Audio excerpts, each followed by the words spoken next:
Amir machin kiddish auf die ganze Welt ki voi shovaskel Mikoyel Shalom Aleichem.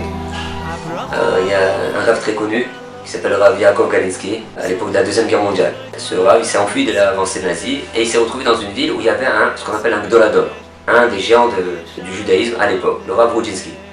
Donc il obtient un rendez-vous parce que malgré toutes ces folies-là, il veut le voir, il veut le recevoir un petit peu. Et alors il réfléchit, il dit comme de quoi il va me parler le Rav, Bevadaï, de quoi il parle un tzaddik. Il parle de l'imout, donc il commence à préparer une maserhet très difficile qui s'appelle Yebamot.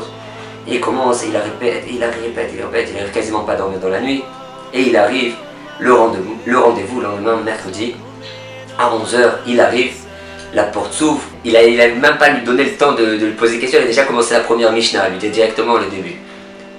Et alors il attend la question du Rav, et le Rav il lui demande depuis quand t'as pas de nouvelles de ta famille? Il comprend même pas la question, comme ça, il comprend pas, et puis top. Et il dit ben ça fait à peu près 6 mois, ça fait à peu près 6 mois que j'ai plus de nouvelles de mes parents. Elle était choquée, alors il dit la deuxième question, elle va me demander, vous savez, Mishnah, il lui dit, est-ce que tu as une couverture pour dormir? Il est déboussolé. Il peut mettre, à cette époque-là, des matelas, des lits, il n'y avait plus personne qui en avait. Mais une couverture, c'était vraiment très dangereux de ne pas en avoir parce que vous êtes très froid. Et après, il lui pose encore une autre question, il lui dit montre-moi tes chaussures. Alors il lui montre ses chaussures, bon bien sûr, elles étaient dans un état catastrophique. Et alors là, ce Gaonador, ce qu'il fait, il sort quelques billets de sa poche et il lui dit va t'acheter des chaussures. Et alors ce Rav Yaakov Galinsky, là, il explose en pleurs, traduction littérale, donc il se met à pleurer. Et en fait, il s'est mis à pleurer, pourquoi? Parce que ça faisait déjà des mois qu'il n'y avait personne qui s'était occupé de lui, qui avait demandé comment tu vas. Ce qu'on vient de comprendre de cette histoire-là, c'est qu'aujourd'hui Hachem, il nous demande un minimum de responsabilité. Le minimum, de montrer arriver Mzelazé, de se sentir garant de l'autre, mais au niveau le plus basique, au niveau de la vie. Fais attention à la vie de tes proches, fais attention à la vie de ta famille, fais attention à la vie de tes amis. Ce que tu peux, si tu sais qu'il y a quelqu'un qui est en danger, qui est en problème, appelle-le.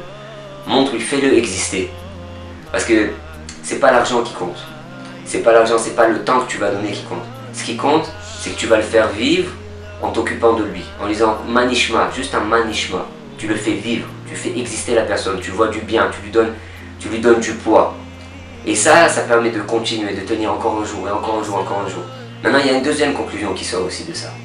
C'est que ce Rav Yaakov Galinsky, lui, il a compris l'épreuve. Il a compris que la Shoah, c'était bien plus difficile que ce qu'on vit aujourd'hui. Qu'est-ce qu'il a préparé? Il a préparé une Gemara.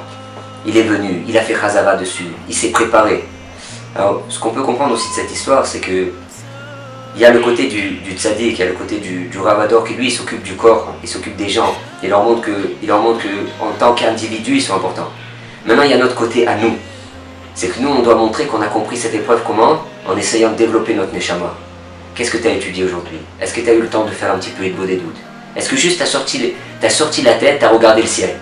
Juste, Aïm Raït, comme il dit Rabbi Nachman, est-ce que tu as repris le temps de regarder le ciel aujourd'hui?